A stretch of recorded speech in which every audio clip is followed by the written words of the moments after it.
Islamic Revolutionary Guard Corps IRGC শুধু ইরানের সামরিক শক্তির প্রতীক নয়, বরং এটি একটি পূর্ণাঙ্গ প্রতিরক্ষা ও আক্রমণ কাঠামোর নাম। তাদের হাতে রয়েছে স্বল্প পাল্লা থেকে দীর্ঘ পাল্লার ব্যালিস্টিক মিসাইল, উন্নত মানের ড্রোন, ইলেকট্রনিক ও সাইবার যুদ্ধ ব্যবস্থা এবং অত্যাধুনিক এয়ার ডিফেন্স সিস্টেম। ফাত্তে কাদার, খুররামশাহর ও সেজিলের মতো ব্যালিস্টিক মিসাইল সিরিজ ইতিমধ্যে ইসরায়েল এবং উপসাগরীয় অঞ্চলের মার্কিন ঘাঁটিগুলোকে সরাসরি হুমকির মুখে ফেলেছে। এছাড়া এয়ারো স্পেস ফোর্সের অধীনে ড্রোন প্রযুক্তির উন্নয়ন, যেমন শাহেদ ও মোহাজের সিরিজ, ইরানকে আধুনিক যুদ্ধের অন্যতম প্রধান খেলোয়াড়ে পরিণত করেছে। আইআরজিসি এর বৈশিষ্ট্য হলো এই বাহিনী শুধুমাত্র ঐতিহ্যগত সামরিক শক্তির মধ্যে সীমাবদ্ধ নয়, তারা সমন্বিতভাবে ডিপ্লোম্যাটিক, সাইবার, মিডিয়া ও গুপ্ত অপারেশনের মাধ্যমে পূর্ণাঙ্গ প্রতিরক্ষা কাঠামো গড়ে তুলেছে। এর ফলে ইরান এখন আর কেবলমাত্র একটি সাধারণ রাষ্ট্র নয়, বরং একটি আঞ্চলিক শক্তি যার প্রভাব ভূমধ্যসাগর থেকে আরব সাগর পর্যন্ত বিস্তৃত।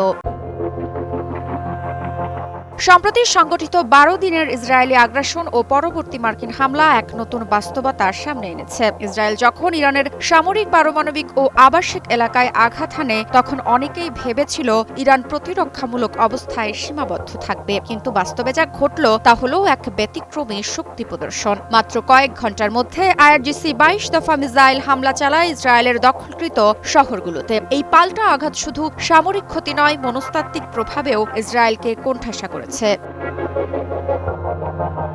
আরও গুরুত্বপূর্ণ বিষয় হলো, ইরানের প্রতিশোধ শুধু ইসরায়েলের সীমাবদ্ধ থাকেনি। মার্কিন সেনাবাহিনীর মধ্যপ্রাচ্যের সবচেয়ে বড় ঘাঁটি আল উদেইদ এই মিসাইল হামলা ইঙ্গিত দিয়েছে যে ইরান প্রয়োজনে যুক্তরাষ্ট্রকেও ছাড় দেয় না। এই বার্তা গোটা উপসাগরীয় রাজনীতিকে নাড়িয়ে দিয়েছে।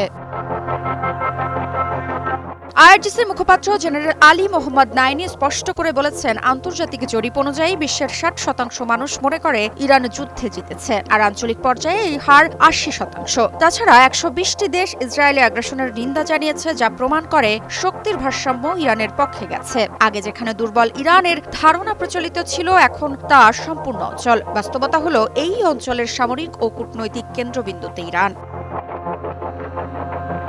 একমাত্র স্মার্ট সিটি বসুন্ধরা, আধুনিকতায় এক ধাপ এগিয়ে।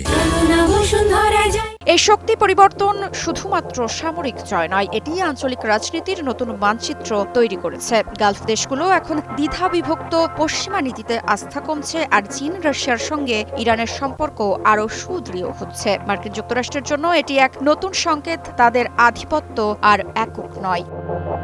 ঋত্বিকা সিনহা বিশ্বাস, নিউজ 24।